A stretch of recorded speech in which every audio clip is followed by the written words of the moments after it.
这是怎么回事？你不是没写企划案吗？你怎么能当上科长呢？我也不知道是怎么回事，会不会是弄错了？我希望是弄错了，否则在场的这么多人怎么对你心服口服啊？所以说，你现在最好是跟我去趟人事部，把这件事情解释清楚。走。等一下，我想大家都看了人事公告，一定会对这个人事公告有一些怀疑，就由我来解释一下。这上面所写的所有事情都是事实，是经过公司高层深思熟虑以后做出的决定。现在，你们还有疑义吗？总裁，我觉得不公平。他没有写企划案，凭什么让他当科长？你先不要生气嘛。大家都知道，老板非常重视这份企划案，对不对？对啊，昨天大家就知道了，那是我写的案子。既然大老板都青睐我的案子，就应该让我恢复原职啊。除了高红之外，有谁看过这份企划案？初稿之前，这个就是机密，别人怎么会看到？高红，你还记得昨天我问过你的问题吗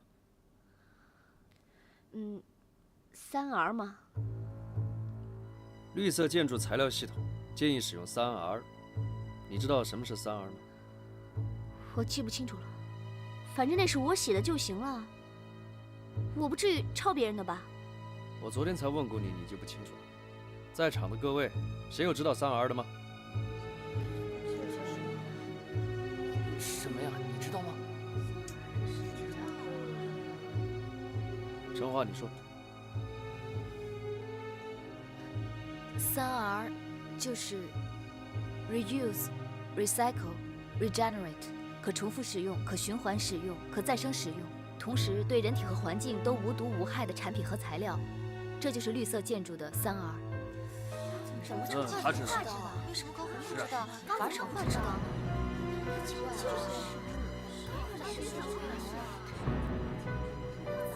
你是什么意思啊？你是说我偷了他的企划案？是偷了还是抢了，你自己心里最清楚。我怎么可能是这种小人呢？我要是这种人，我可能靠自己的努力升到科长一职吗？这么难的问题，他一下就能答出来，这肯定是有猫腻的。说不定他偷看了我的企划案呢。他的人品大家都清楚，这种事情是很有可能发生的，对不对？是吗？那好，我再给你出一题：冬季室内适宜的温度，你建议是多少度？夏季室内适宜的温度，你又建议是多少度？这个问题够简单的吧？夏天是18到20度，冬天25到30度，哎呦，我也记不清楚了。陈化，你告诉他，冬季20至24度，夏季22至27度。你作为写这个企划案的人，完全不知道这个案子里面的题目，而陈化知道所有的一切，我倒要看看你是怎么解释的。我真的没偷，这里面肯定是有什么误会。我觉得你应该还是调查清楚再说吧。你不承认没有关系，但是这个说明了一切。在这个 U 盘里面存有事实的真相。我找技术人员恢复了这个 U 盘，这 U 盘并没有损坏，只是文件被删除了。这个删除的文件跟你的企划案一模一样。如果你没有盗用陈化的点子，那么为什么陈化的 U 盘里面会有你这个企划案呢？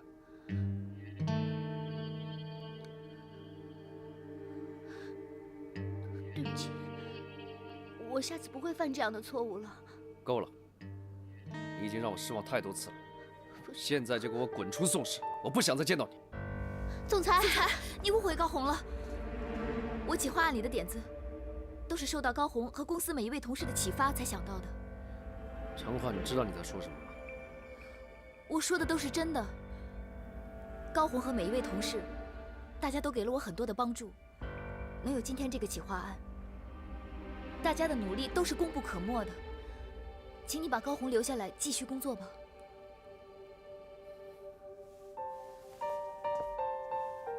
既然受害者陈化都为你说话了，我就再给你一次机会，你好自为之吧。谢谢总裁。谢长话不要谢我。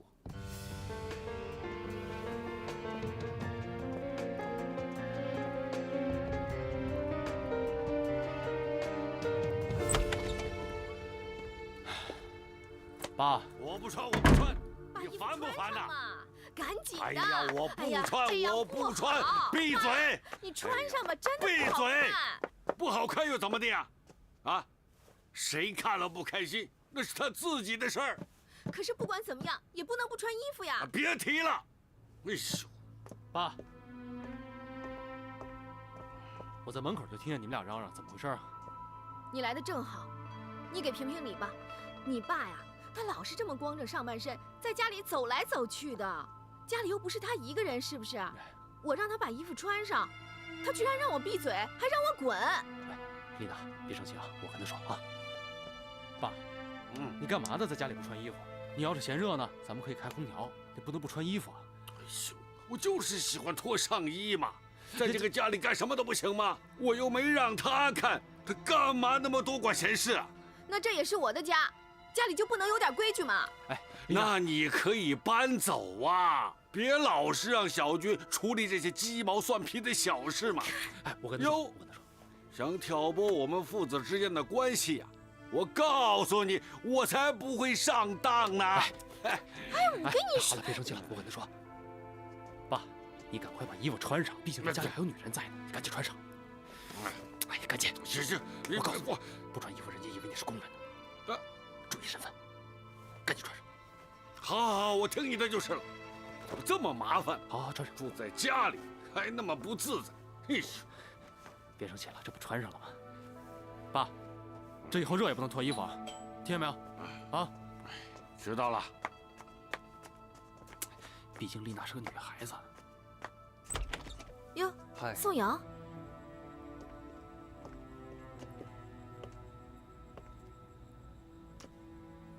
宋先生，你来看什么？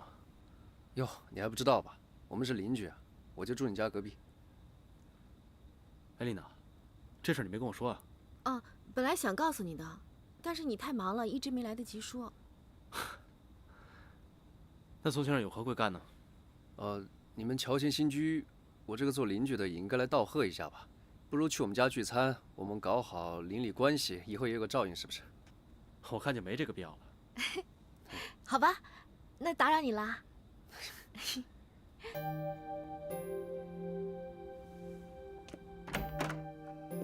来，请。哎呦，这屋子不错啊！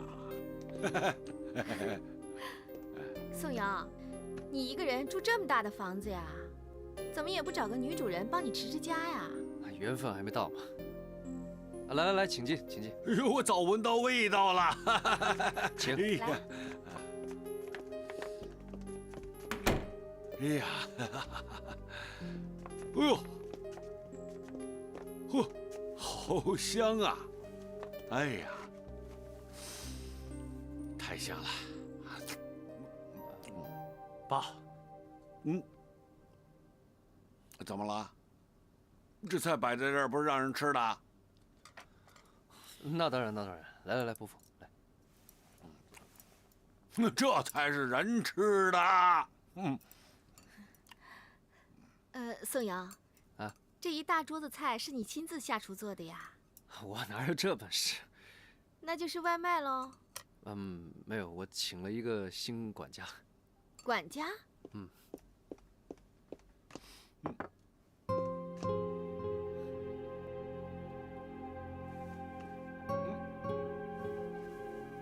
哎呦，我就说嘛，原来是你呀！你的厨艺还跟原来一样好。伯父您好。不好，走了个冤家，又来个讨厌鬼，我能好到哪儿去啊？陈化，你可真是阴魂不散呐！我们都搬了家了，还躲不过你。安小姐，我是这儿的管家。真巧啊！那你为什么偏偏就到这儿来当管家呢？哎，丽娜，你怎么那么生气？宋瑶，我跟你讲啊，你可得小心点儿。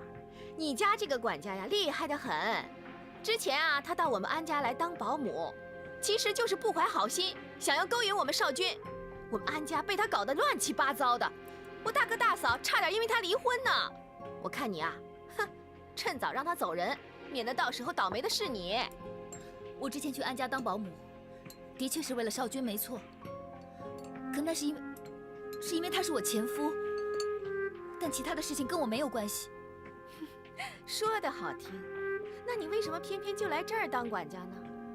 还不是因为我跟少君住在隔壁呀？别以为你那点小心眼别人看不出来。你想多了。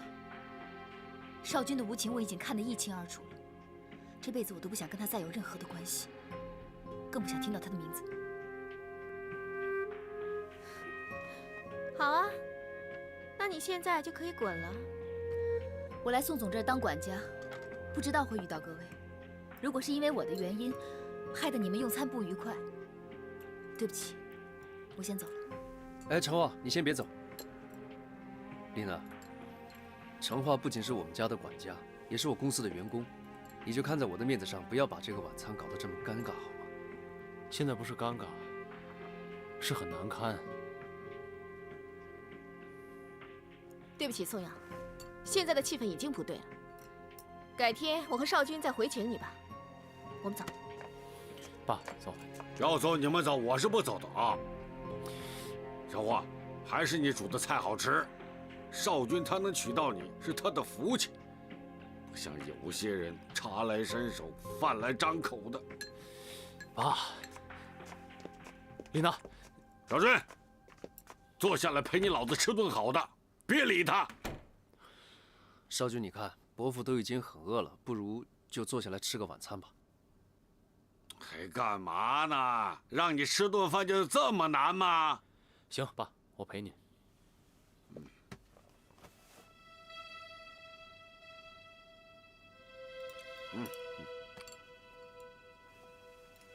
吃吧。哎呦，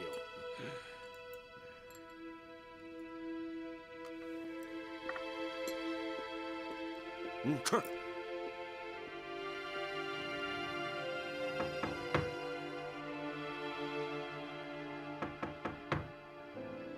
丽娜，亲爱的，开门吧。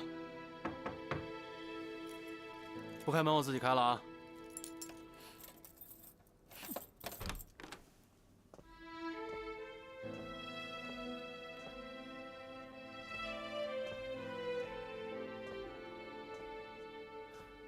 丽娜，整个晚上没吃东西了，我给你带了碗面，啊。你去吃陈化做的饭呢，还来管我的死活干什么？你说你这是干什么呀？我好心好意的。好心好意，我都已经走了，你还留在宋瑶家干什么呀？你这算哪门子的好心好意？我看你根本就没把我放在眼里。你讲讲道理行不行？去是你要去的，走也是你要走的。那我爸他不走，我能怎么办？没错，是我要去的，可是我怎么知道会碰到陈化呀？哦，碰到陈化算我倒霉。你爸还在那儿热一句冷一句的，你让我这饭怎么吃嘛？你们父子俩倒好，在那吃的那叫一个开心。干脆我让你们一家团圆，你满意了吧？丽娜，你在说什么呀？我去他那儿，我也不知道陈化在哪儿，我也想走，可是我爸他……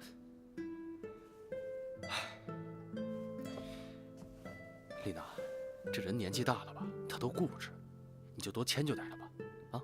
我还不够迁就他呀，是他看我不顺眼，当着我的面就夸陈化。你倒好，你一句话也不说。哎，你什么意思啊你？你是不是还想跟那个陈化重温旧梦啊？丽娜，如果我想跟陈化重温旧梦的话，那我干嘛叫他搬走啊？我的心你还不了解吗？丽娜，我们能不能不要为了他，再这样无聊的吵架了？那你当着我的面说，你是要陈化还是要我？我当然是要你了。好，既然你要我，那我们搬家。搬家？对，搬家。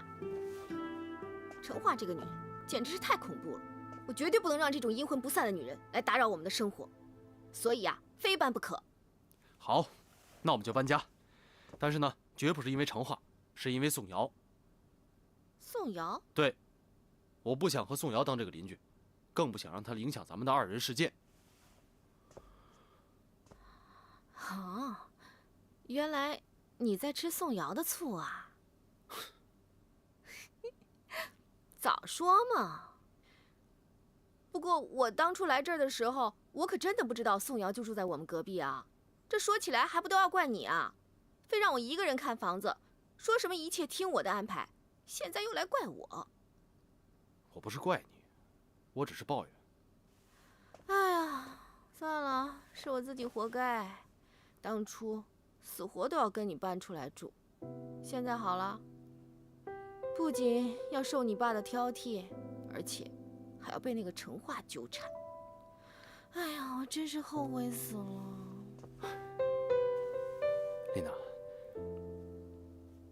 对于我爸，你就多体谅一点吧。他当年受了很多的苦，所以他对外人都比较有戒心。但是只要你对他好，久而久之，他也就知道你对他好。啊？久而久之？对。那要多久啊？哎呀，不会太久的，不会太久的。要不是因为我爱你，我才不会让自己受这么大的罪。好好好，你是最好的，好老婆。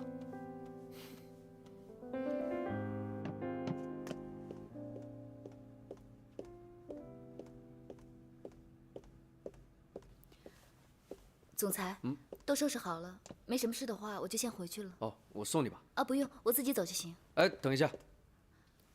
还有什么事吗？对不起，我不该去窥探别人的隐私。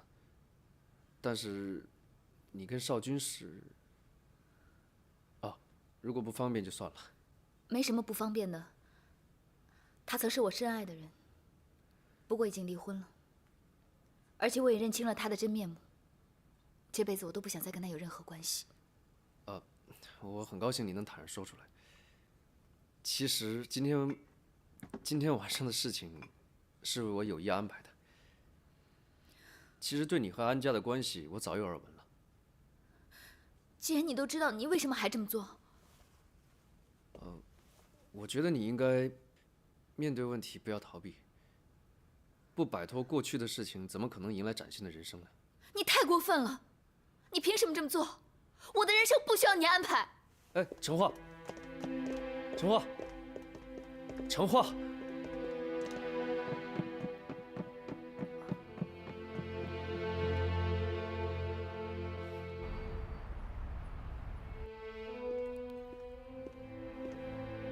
爸，你回来了。爸，这么晚你不睡，在这儿干嘛呀？哎呀，心里烦啊，睡不着啊。爸，你是不是担心妈的医药费？我能不担心吗？还有小勇，这么长时间了，一点消息都没有。我知道我该放下了，可我这心里头不甘呐。你说我好不容易把这孩子养这么大了，这说不见就不见了。你说咱招谁惹谁了呀？让咱们走到这个地步。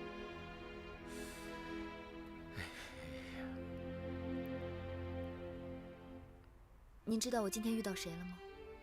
谁呀？少君。什么？又那个王八蛋啊！他是不是又找你麻烦了？没有，我们是碰巧遇到的。他在哪儿啊？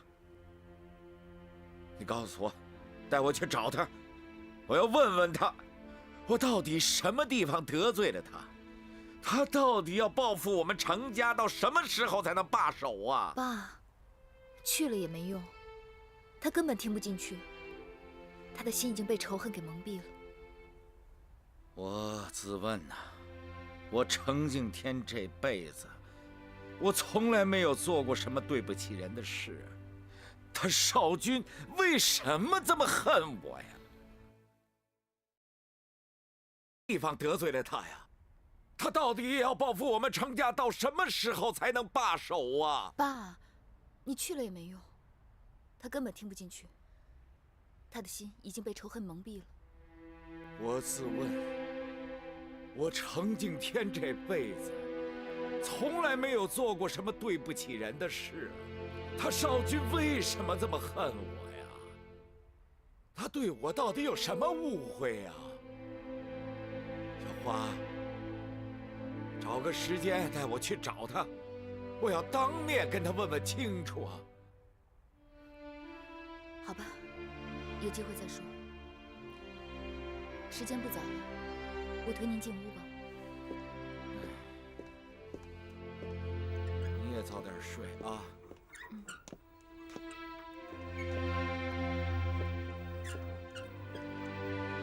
我跟你们说啊，别看那个程化表面上老实巴交的样儿，其实这骨子里是啊，他看着挺阴着，厉害着呢。让我跟他比，完全不是他的对手。知道他是怎么当上科长的吗？不就是傍上了宋总吗？是吧？不然他有什么能力啊？他凭什么当科长啊？不过你们要相信啊，靠这种关系上位的人，下来的比谁都快。恭喜科长今天新官上任。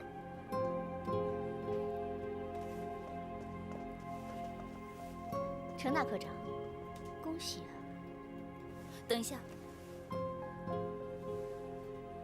有什么吩咐吗？是不是想传授我们当上科长的秘诀呀？啊？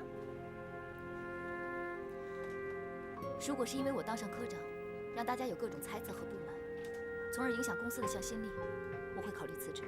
哎呦，别！我们哪敢不服您呢？大家说是不是啊？怎么不说话呢？难道你们真的胆大包天，敢不服我们程大科长吗？谁敢？够了！你冲我发什么火啊？不是我不服，是他们不服。我知道该怎么做。是吗？那就好。不过别光说不练啊。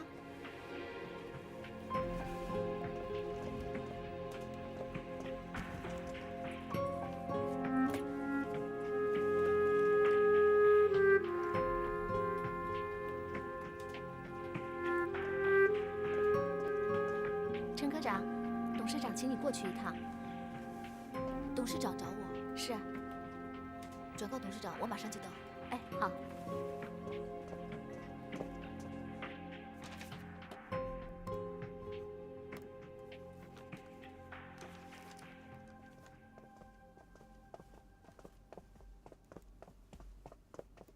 陈科长，这位就是董事长。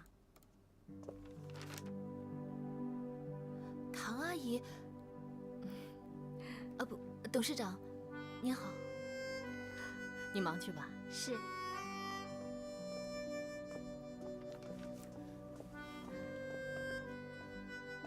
很意外是吧？我没想到，您竟然是宋氏集团的董事长。我也没有想到宋氏能够招到你这么好的员工。董事长，来，您夸奖我。小程啊，你的表现果然没有让我失望。第一次在面店遇到你，你帮我挡了那碗热汤，我就觉得你是个耿直又值得栽培的人。经过我这段时间的观察，我觉得我的眼光是正确的。谢谢董事长的栽培。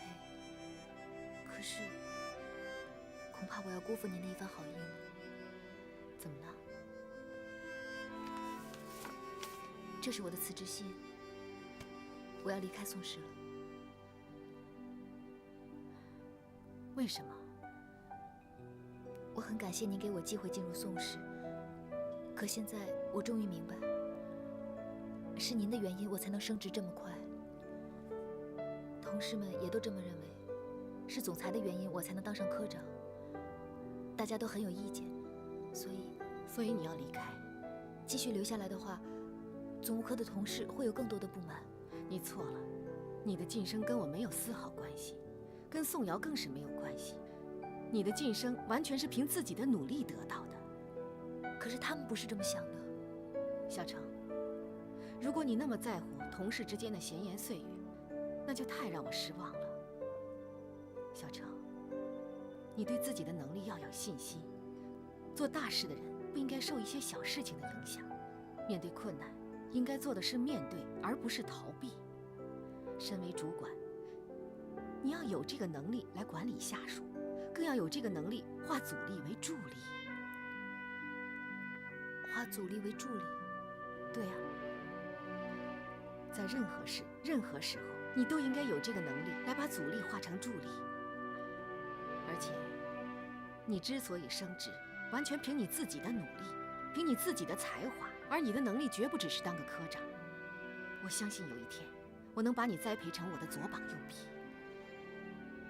可是恐怕我……春花，你再这样瞻前顾后、畏首畏尾，我可真的要生气了。你今天坐到这个位置，完全凭的是你自己的努力，凭你自己写的企划案。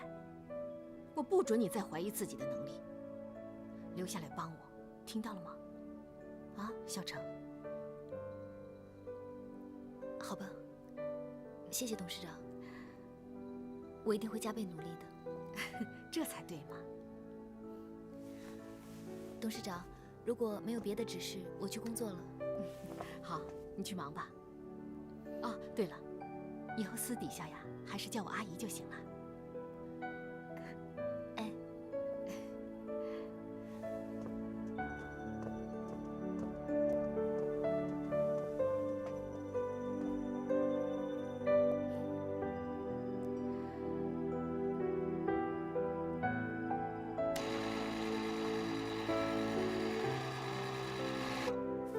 成化对不起，宋瑶。哎，看见没有？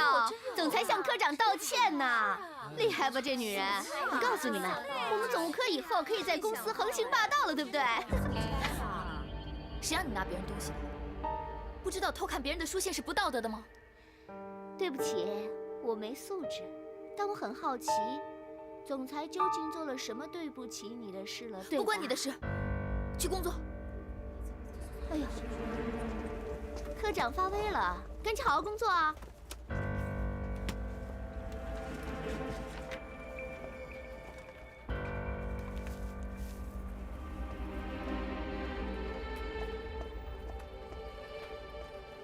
看见没有？我说的没错吧？这女的呀，跟宋总绝对是很暧昧的。没错，不然宋总怎么亲自送话向他道歉呢？就是。所以说啊，这个女人上位靠的根本不是什么能力，对不对？她靠的呀，就是跟总裁……我不好意思说，丢人。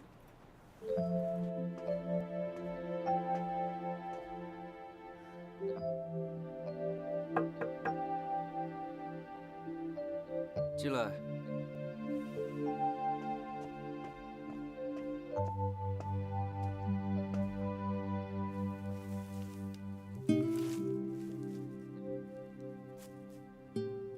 谢谢你的话，可是你把他送到办公室，这么做太不妥了。这有什么问题吗？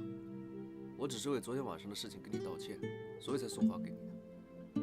我跟少君之间的恩怨本来就跟你没关系，你不用向我道歉。还有现在全公司的人都觉得我是靠和你的关系，所以才当上科长的。这件事情本来就已经让我很困扰了，你现在又送花给我，只会让大家有更多的联想。请你别再让我为难了。陈花，我只是送你一束花而已，你不要听他们说闲话好吗？你的能力是有目共睹的，只要好好做好自己的本职工作就好。即便我可以不在乎这些流言蜚语，但是我也不想再生其他的事情。为了避免这种情况的发生，我决定请辞钟点管家。你要不然做到月底，你要不要再考虑一下？不了，我已经决定了。谢谢你。哎，陈化，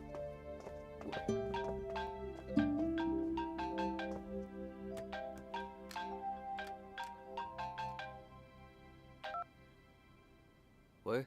宋瑶，有点事，我想跟你谈谈。我们在日光咖啡厅见吧。什么事啊？哎呀，你来了就知道了。我等你啊。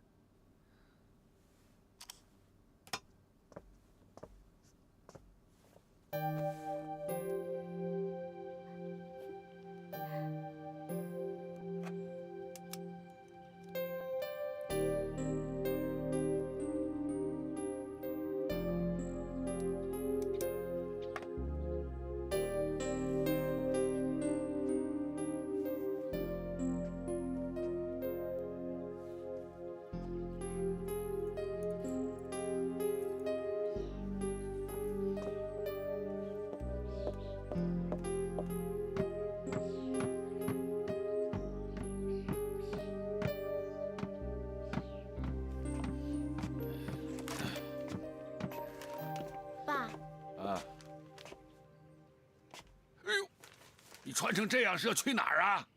我去逛街啊。逛？你这样跟暴露狂有什么两样啊？这暴露狂还知道罩一件外套呢。你这样出去呀、你打算勾引谁呀你？这可是纽约时装周上最流行的高级定制服装啊！呸！你别蒙我了，穿得这么伤风败俗，不知道想去勾引谁。算了，不跟你说了。哎，我话还没说完呢，给我回来！哼，打扮得这么妖里妖气的，肯定是有鬼。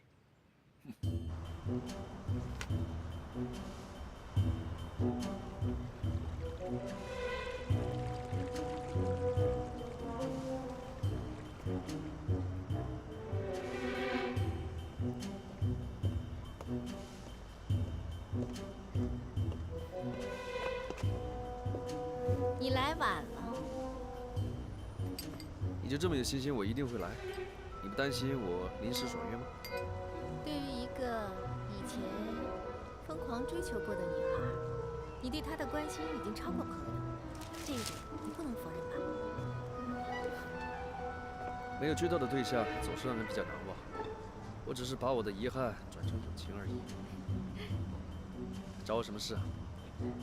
我是想告诉你，我们见面的机会不多了，以后你就看不到令你心碎的女人了，可不要太想我哟。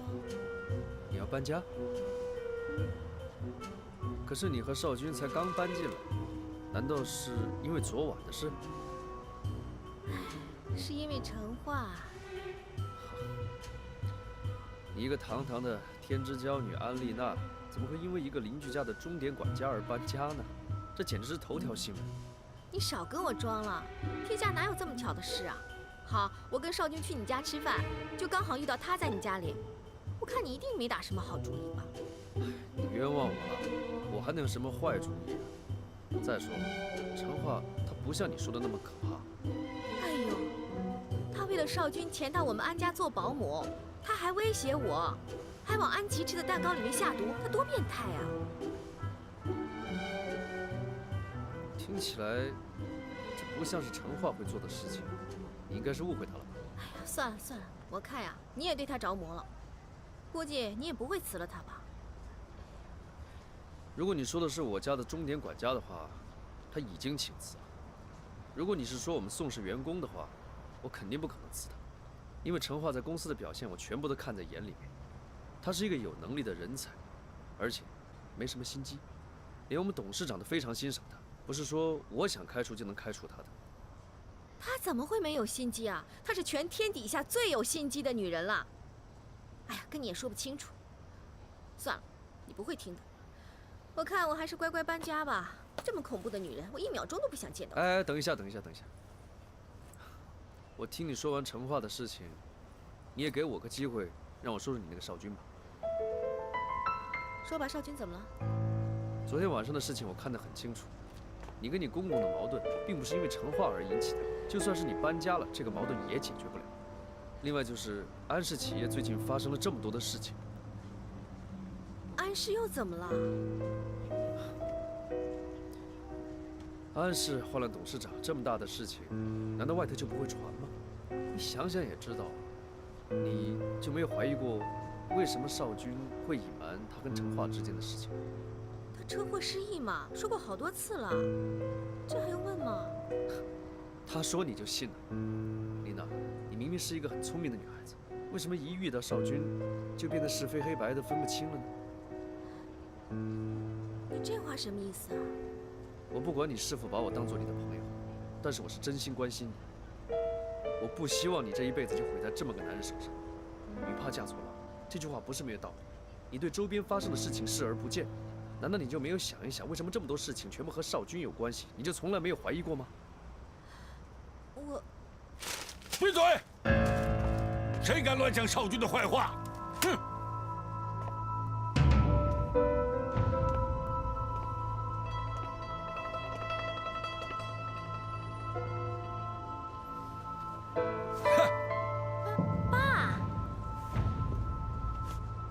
我我果然没猜错呀，背着少君偷人呐，还敢跟奸夫一搭一唱说少君的坏话，我一定要让少君知道这件事。哎呀，爸，我没有。爸，哎，爸，你别走啊！爸，你听我说，你别走。你跟着我干什么？哎，爸，伯父，爸，哎，你站住！哎呀，你误会了，我什么都没有讲啊，是他一直在讲。是不是误会？我去跟少君说了就知道了嘛。喂，你别说，这样会破坏我们的感情的，我求你了，爸。哎呀，如果我是真的冤枉你，你那么紧张干什么呀？大不了跟少君说清楚就好了嘛，分明就是有鬼呀！你这不是在破坏我们的感情吗？你越是要跟我辩，我就越是要说，而且我现在就说。伯父，不行，你不许说！哎呀，你不许说！琳娜，起来，来来来。我果然是一对狗男女啊！你等着瞧，我一定叫少君跟你离婚的。还哭了？你没事吧？都怪你！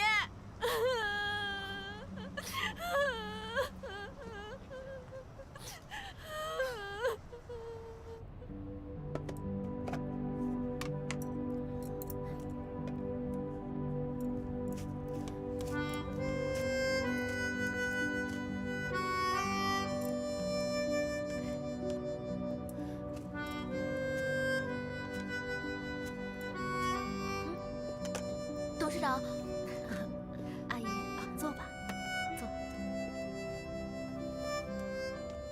哎呀，你这都当科长了，怎么还自己带饭呢？从前没当科长的时候，总是在这儿打发中午的时间，不来这的话总觉得怪怪的，而且在这吃饭比较自在。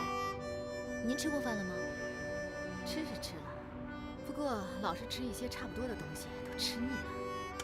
这个菜是我自己做的，您要是不嫌弃的话，您尝一下。我尝是想尝，不过不是现在。那我听宋瑶说呀，你的厨艺很不错的，下班之后还上他们家去当钟点管家。阿姨，您别误会，我跟总裁之间没有那些见不得人的关系。哎呀，你说哪儿去了？宋瑶啊，她是对你做饭的手艺赞赏有加。今天晚上啊，我上她那儿去一趟。如果我能顺便尝尝你的手艺，也就不虚此行了。这个我已经辞职了。是宋瑶欺负你了？哦，当然不是，她对我很好，是我自己家里有一些问题，所以时间上排不过来。这样，哎呀，可惜了。宋瑶说啊，自从她吃了你做的饭之后，就再也不想去外面吃饭了。我就没这口福啊。那是总裁夸张了，我没那么厉害的。要不，今晚你再跟我过去一趟？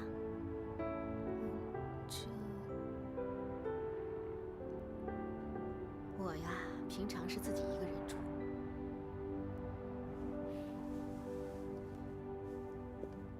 我呢，做饭做的呀，不怎么样。可是总在外面吃饭吧，精致是精致，就是少了家的味道。哎呀，可要是让我自己一个人开火吧，有时候又觉得挺孤单的。哎呀，这人年纪一大呀，就是喜欢想得多。不过我也不勉强你，你要是不愿意去，那就算了，毕竟这也不是工作，我也不能要求你嘛，对不对？就当我随便说说吧。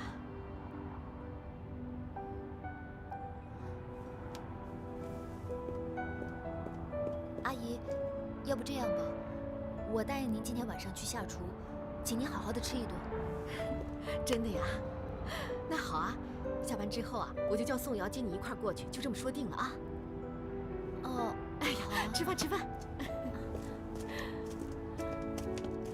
好，快吃吧。您不尝尝了？我晚上再尝。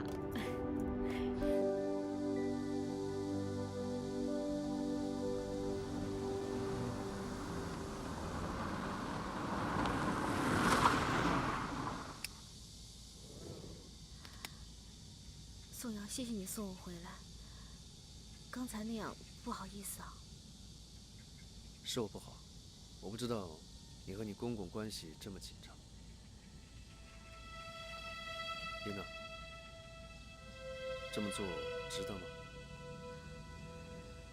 我没有想过这个问题，但是有一句话你应该听过：爱就是不要问值不值得。你真是鬼迷心窍了。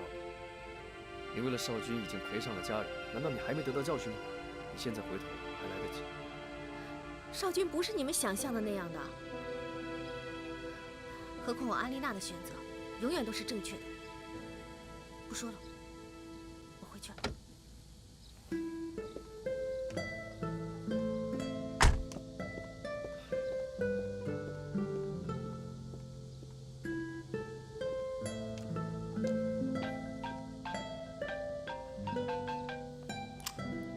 喂，告诉你一个好消息，陈化答应晚上再去你家一趟。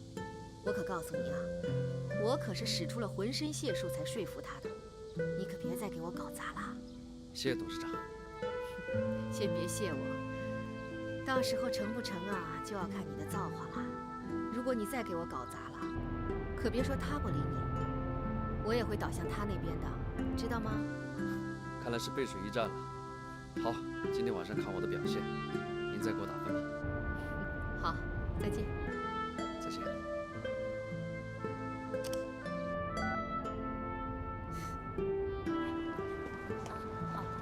去我家里看看。上次我给你介绍的那地方你去了吗？我还没有。哎，说好了，下次咱们一块儿去啊。好啊。陈化，哎，你看。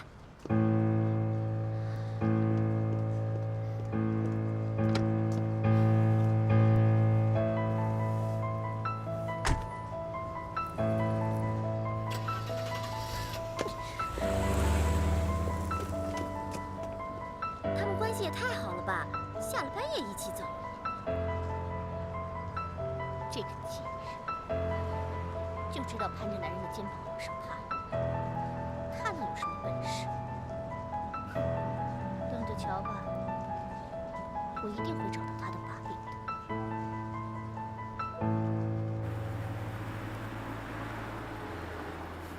你在苦恼做什么菜，对吧？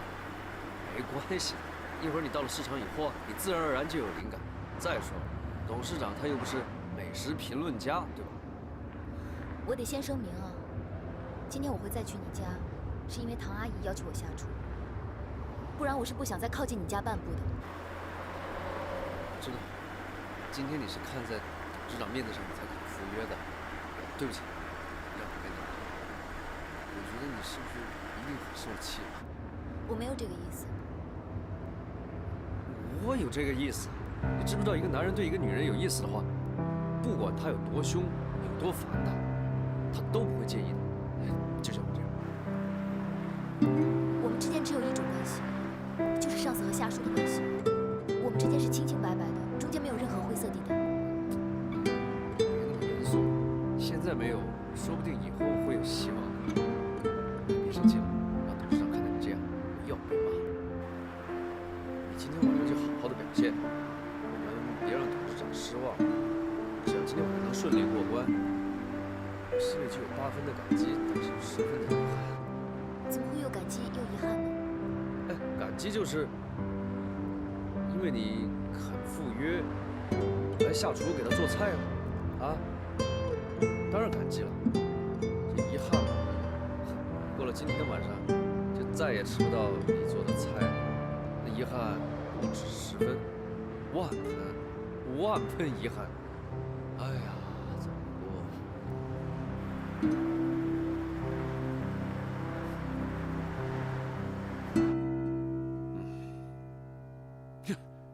搞什么鬼呀？这是！爸，你就别闹了，我跟宋瑶真的没什么。我才懒得听你胡说呢。这少君的电话打不通，是不是你搞的鬼啊？你又胡思乱想什么呀？我哪有那么大的本事能让电话不通啊？你少啰嗦，等少君回来，我看你还能不能这么说。哼，切。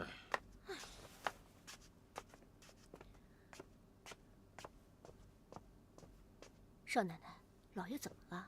哎，嘘。这个怎么办？哦，给我吧。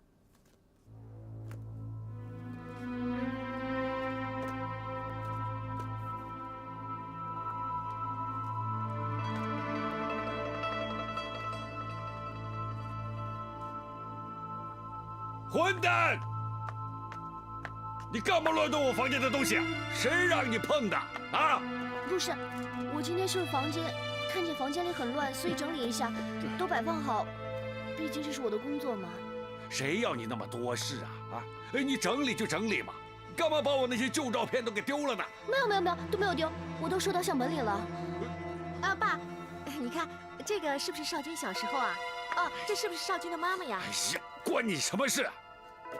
这相本谁都不许动，要是不见了，我有你们好瞧的！哼！别理他，真是老小孩，那么大年纪了，脾气还那么大。我看全世界最难伺候的人就是我们家这位了。我要出去了。哎，你去哪儿啊？待会儿就要开饭了。你请的这个保姆啊，手艺平平，还不如小花呢。我现在要去隔壁吃饭，顺便跟我的前儿媳妇聊聊，问她什么时候回来跟少君团圆。不许去！你还嫌昨天在别人家闹得不够乱吗？你要是不准我去啊，我就把今天的事告诉少君，说你跟邻居乱搞，背着他偷人。切！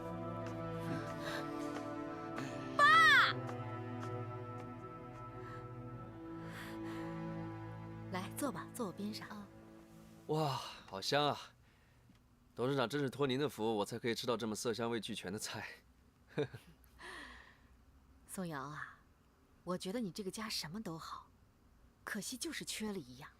什么？一个能干的女主人。是。哎呀，你也老大不小了，该成家了吧？我也想成家，可是我这追女朋友的手段真的是太烂了，总是失败，对吧？啊，不好意思，我接个电话啊。嗯。喂。我帮你盛饭吧。我来吧。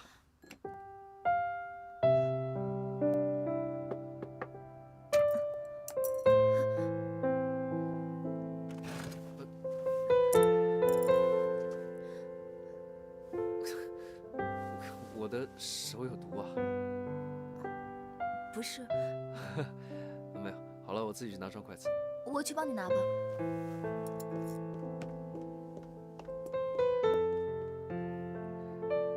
宋瑶，我用一下你的电脑啊，美国来了个急件，我得看一下。哦，我陪你上去吧。啊，好。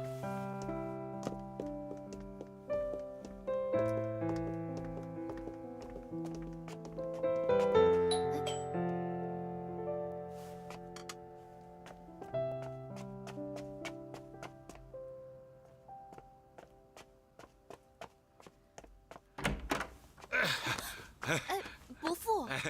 是我呀，小花。我想问问你，今天又煮了什么好吃的？不好意思，今天宋家有客人来。哎，我闻到一股好香的味道啊！哎，伯父，您不能……哎呦，这么满一桌子菜，全都是我爱吃的。哎呀，伯父你……哎呦，伯父，这……哎呦，真好吃！这……爸，好啊！怎么能这样吃东西呢？手都没有洗，你太没规矩了吧你！什么没规矩啊？我看你才没规矩，在外面这样数落你公公。爸，咱们在外人面前别吵啊！哎，来，咱先回家。什么？你还怕丢人呐？小花她不是外人，她是少君的前妻，既温柔又贤淑，重要的是，她烧的菜特别的好吃，哪像你呀，什么都不会，就会骂人。对了，还会偷人。你胡说什么呀你？我胡说什么了？你问问你自己，你是不是干了这档子事啊？你安小姐，要不这样吧，既然伯父想吃，不如你们留下来跟我们一起吃饭吧。就是嘛，这么多的菜哪吃得完嘛？我帮你吃。不许做！干什么？快把我把他拉回去！干什么？打人了！打人了！你们！你干什么？我不走！放开我！我要吃饭！我还没吃呢！快走！放开我！放开我！我不回去！小花，我不回家！我不回去！我不回去！我就是不回去嘛！哎，我不回去！放开我！我要不回去！哎。发生什么事了？那么吵？哦，是隔壁的邻居。现在没事了，赶紧去吃饭吧，菜都要凉了。啊，好，走吧。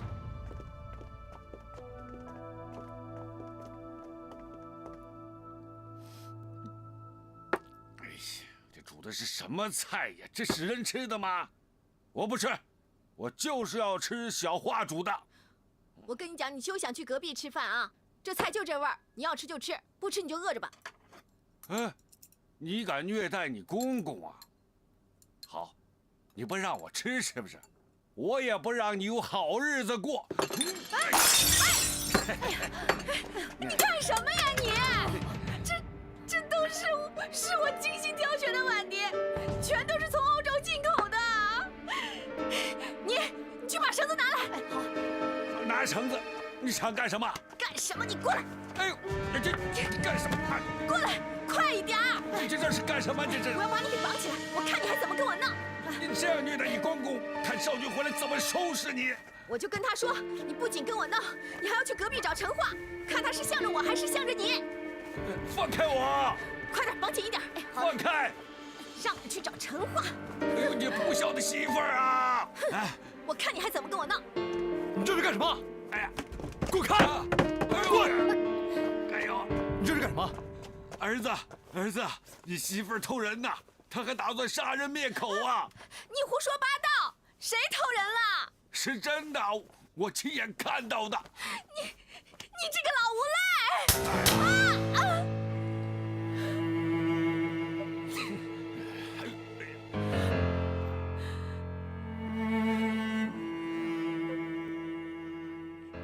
你居然打我！谁让你这么对我爸的？啊！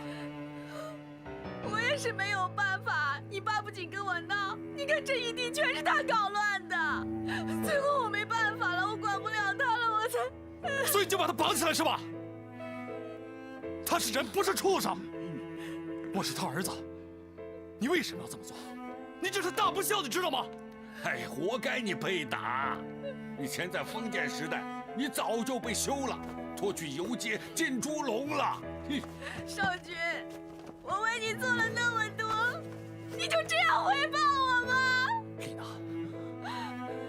别理他，这种不孝的媳妇，早点叫他滚，我还能多活几年呢。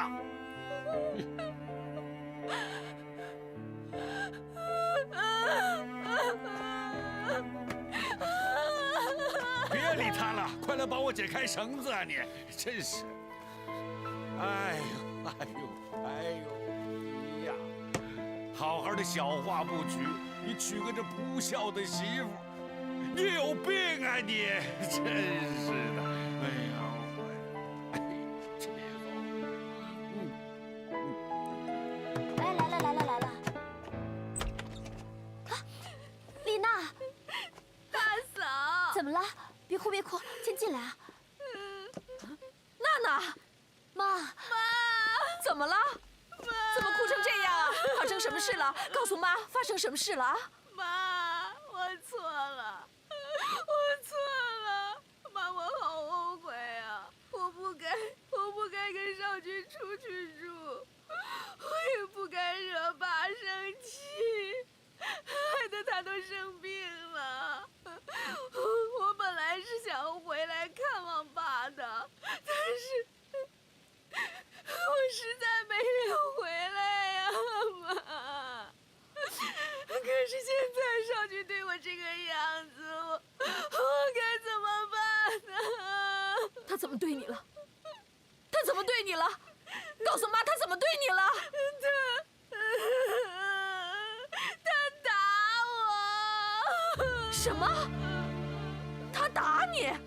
他居然打你？他怎么敢打你呢？还不是因为他爸，才刚搬到新家，住没2天，他爸就来住了。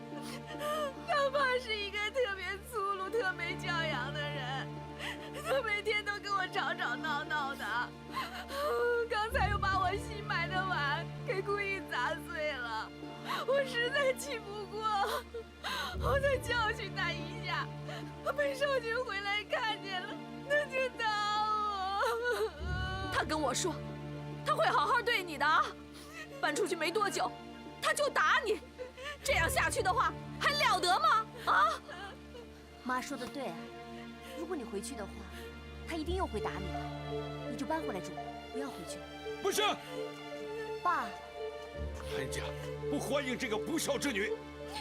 爸，别喊我爸，我没有你这个不孝的女儿。爸，大为呀，女儿都哭成这样了啊，你还要难为她吗？你知道吗？她这是咎由自取，不值得同情。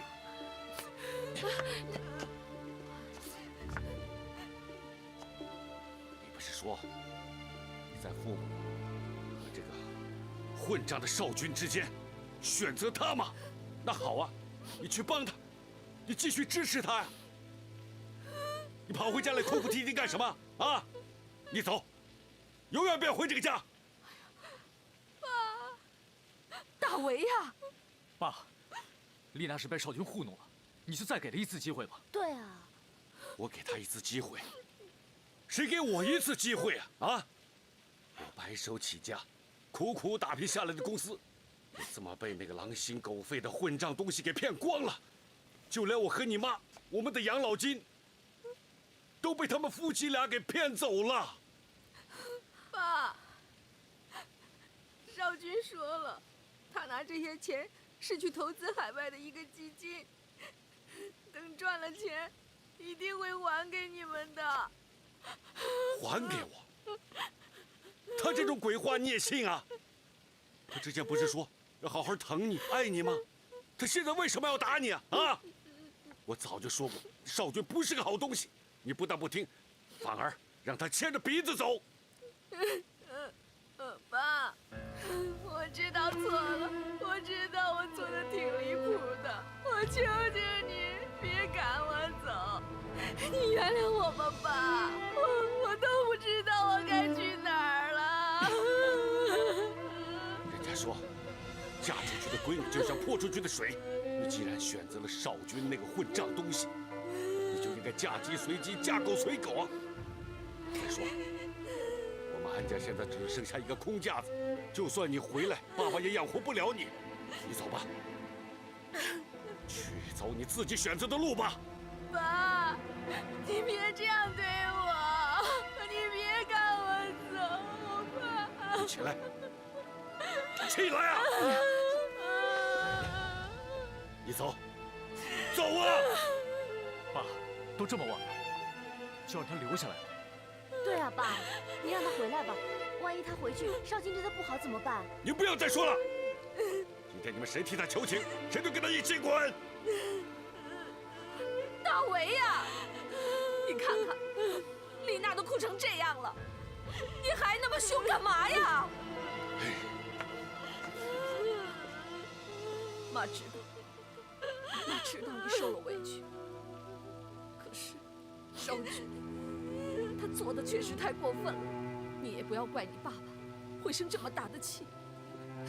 妈，我知道错了，我一定会想办法把钱还回来的，我不会让你们连养老金都没有的。你哪来那么多废话呀？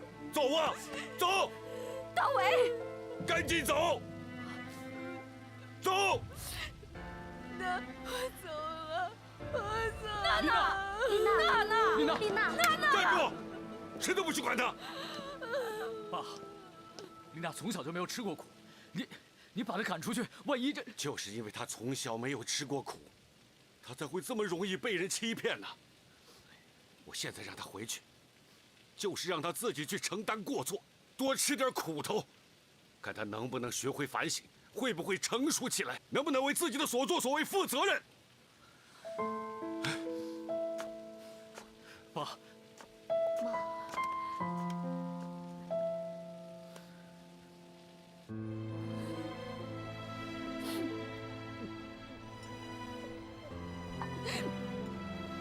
一杯。好的。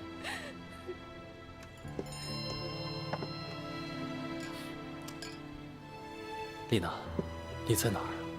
别让我担心，赶紧回家，我们好好谈谈。小姐，你的酒。